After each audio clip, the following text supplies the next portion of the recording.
اعوذ باللہ من الشیطان الرجیم۔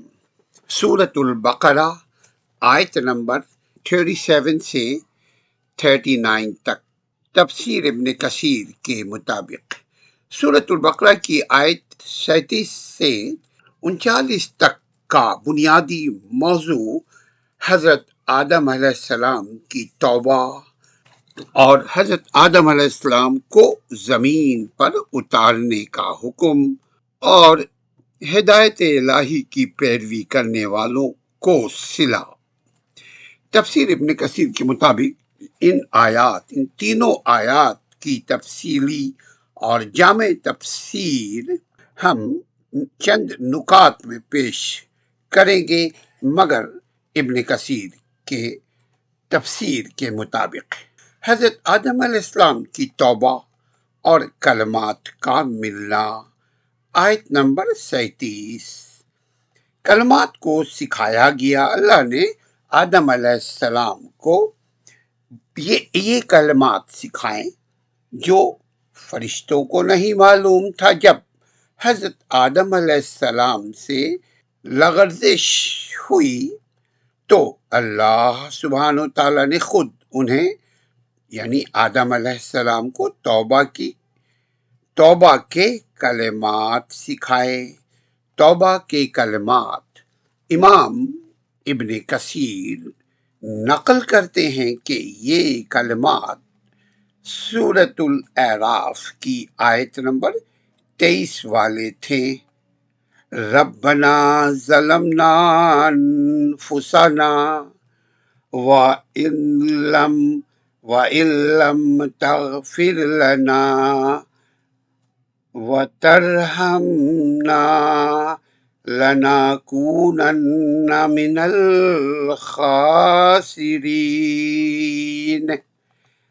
اے ہمارے رب، ہم نے اپنی جانوں پر ظلم کیا، اگر تو نے ہمیں معاف نہ کیا اور رحم نہ کیا تو ہم نقصان اٹھانے والوں میں ہو جائیں گے۔ اللہ کی صفت توبہ۔ اللہ تواب الرحیم ہے، غفور الرحیم ہے۔ اللہ کی صفت توبہ، اللہ سبحانہ تعالیٰ التواب الرحیم ہے، یعنی وہ بار بار توبہ قبول کرنے والا اور بے حد رحم کرنے والا ہے۔ جیسے ہی آدم علیہ السلام نے ندامت کا اظہار کیا، شرمندگی کا اظہار کیا، اللہ نے ان کی توبہ قبول فرما لی۔ زمین پر اترنے کا حتمی حکم۔ یاد رکھیے کہ آدم علیہ السلام کی جو توبہ قبول ہوئی، وہ اللہ نے وہ کلمات سکھائے آدم علیہ السلام کو۔ وہ کلمات یہ ہیں: ربنا ظلمنا انفسنا وَإِن لَّمْ تَغْفِرْ لَنَا وَتَرْحَمْنَا لَنَكُونَنَّ مِنَ الْخَاسِرِينَ۔ یہ کلمات سیکھنے کے بعد آدم علیہ السلام نے اللہ سے رجوع کیا اور گناہ اپنے جو انہوں نے حکومت دلی ہو گئی کہ فلاں درخت کے پاس مت جانا، توبہ کر لی تو اللہ نے ان کی توبہ قبول فرمائی۔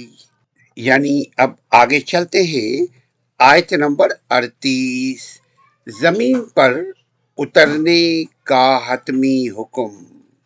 توبہ قبول ہونے کے باوجود اللہ تعالیٰ نے ہم نے فرمایا تم سب یہاں سے اتر جاؤ۔ حکم الہی، اللہ کا حکم۔ ابن کثیر مزید فرماتے ہیں کہ زمین پر اتارنا یعنی آدم علیہ السلام کو زمین پر اتارنا سزا کے طور پر نہیں تھا، بلکہ یہ اللہ کی اس حکمت اور تقدیر کا حصہ تھا جس کے تحت انسان کو زمین کا خلیفہ بنانا پہلے سے طے تھا۔ ہدایت الہی اور نجات کا معیار۔ آیت نمبر 38۔ آسمانی ہدایت کا وعدہ، اللہ نے وعدہ فرمایا کہ دنیا میں تمہارے پاس میری طرف سے کتابیں اور رسول ہدایت لے کر آئیں گے۔ کامیابی کی شرط، جو شخص اس ہدایت کی پیروی کرے، یعنی اللہ کی طرف سے جو ہدایت آ جائے اس کی پیروی کرے، اس کے لیے دو بڑے انعام ہیں۔ لا خوف علیہم، انہیں مستقبل کا کوئی خوف نہیں۔ لا خوف علیہم، ان کو مستقبل کا کوئی خوف نہیں، جیسے آخرت کا عذاب۔ ولا ہم یحزنون، انہیں ماضی پر کوئی حسرت یا غم نہیں ہوگا، جیسے دنیا کی چھوٹ جانے والی نعمتیں۔ نافرمانوں اور منکرین کا انجام، آیت نمبر 39۔ تکذیب کا نتیجہ، جو لوگ ہدایت کو قبول کرنے سے انکار کریں گے اور اللہ کی ہدایت کو جھٹلائیں گے، وہ اصحاب النار یعنی جہنمی ہیں، ہمیشہ کا عذاب۔ وہ اس آگ میں ہمیشہ ہمیشہ رہیں گے، خالدون فیہا ابدا، جہاں سے انہیں کبھی نکالنا ممکن نہیں ہوگا۔ خلاصہ تفسیر ابن کثیر یوں فرماتے ہیں، ان آیات یہ واضح کرتی ہیں کہ انسان خطا کا پتلا ہے، لیکن اس کی نجات، یعنی انسان کی نجات کا راستہ توبہ کرنے سے ہے، اور نجات کا راستہ اللہ کی بھیجی ہوئی ہدایت یعنی قرآن مجید، فرقان حمید اور نبی کائنات صلی اللہ علیہ وآلہ وسلم کی سنت مبارکہ، حدیث مبارکہ کی پیروی میں ہے۔